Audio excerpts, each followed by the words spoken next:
Hey everyone, and welcome back to another video. And in this video, I'm going to show you how to invite someone to your Google Calendar meeting. Now, this video is going to be particularly useful for individuals. Let's say that you have weekly team meetings and you're looking to invite someone to these meetings every week. How do you actually go ahead and invite someone to your Google Calendar weekly team meeting? Now, this video is going to be short, sweet, and simple, guys. There's not going to be a lot of steps involved.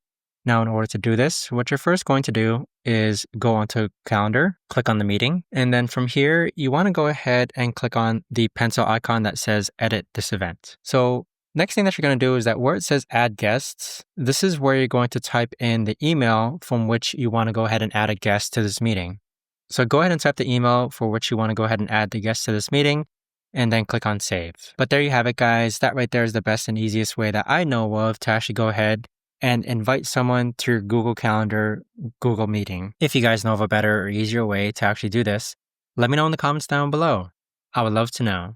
Thanks so much for watching, everyone, and I'll see you guys all in the next video.